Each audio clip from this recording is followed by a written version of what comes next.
Hello guys. तो चर्चा करते हैं अमेरिका, रूस, चाइना और इंडिया पर। तो देखिए, लाइफ में कुछ भी हो सकता है। किसी देश पर भरोसा किया जा सकता है और किसी देश पर भरोसा नहीं किया जा सकता है। तो सबसे पहले मैं चाइना को कहूँगा कि चाइना पर कतई भरोसा नहीं किया जा सकता है, और दूसरा अमेरिका देश है, उस पर भी भरोसा नहीं किया जा सकता है। और मुझे लगता है कि पूरे वर्ल्ड में एक इंडिया ही ऐसा देश है जो हमेशा शांति का पक्षधर रहा है और कभी पहले किसी से लड़ाई करने की कोशिश नहीं किया है, कभी भी पहले किसी से युद्ध करने की कोशिश नहीं किया है। हमेशा दूसरे देश ही जो होता है हमेशा गलत काम करते हैं और युद्ध करने का प्रयास ऐसा काम करते हैं कि युद्ध करने लायक स्थिति बन जाती है। इसी तरह पाकिस्तान भी हरकत कर चुका है, बार बार आतंकवादी हमला करता है पाकिस्तान और भारत को जवाब देना पड़ता है। पाकिस्तान को ये समझना चाहिए कि अब भारत बदल चुका है, कभी भी कुछ भी इंडिया कर सकता है।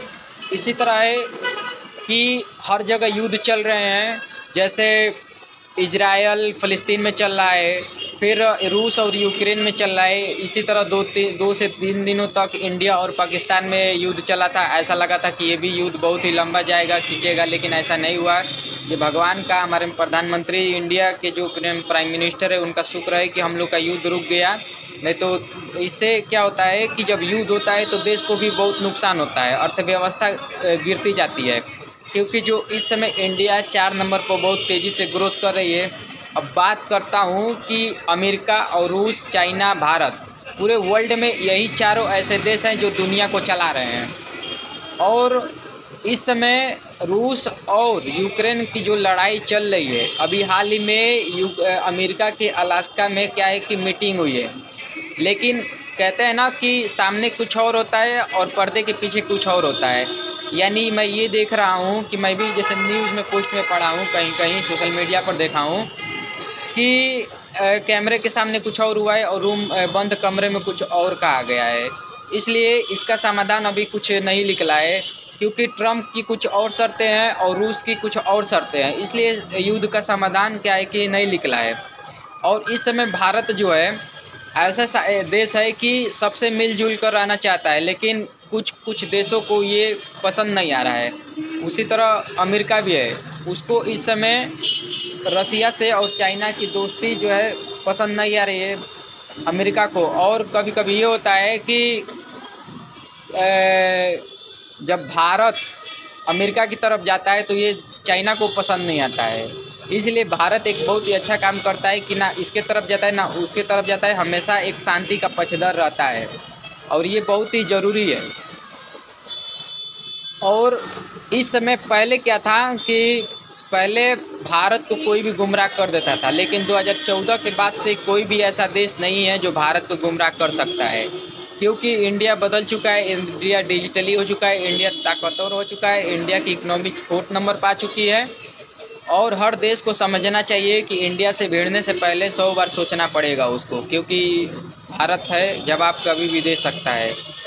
और इंडिया अमेरिका टैरिफ लगा रहा है, इंडिया झुका नहीं है और ना ही झुकेगा। बल्कि मैं ये सुन रहा हूँ कि इसके बदले रूस ने और भारी भारी डिस्काउंट दे दिया है ऑयल पर, और ये बहुत ही अच्छी बात है। क्योंकि पहले के समय में जब लड़ाई हुई थी तो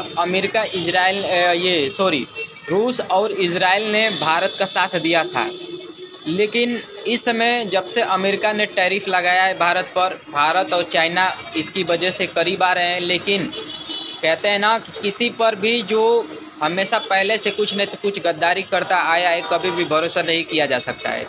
आज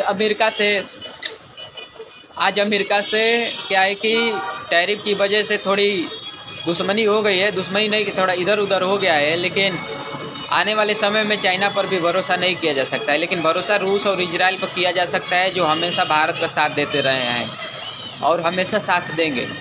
थैंक यू वीडियो देखने के लिए। देखिए, अगर वीडियो पसंद आती है तो वीडियो को सब्सक्राइब करें, यूट्यूब को सब्सक्राइब करें।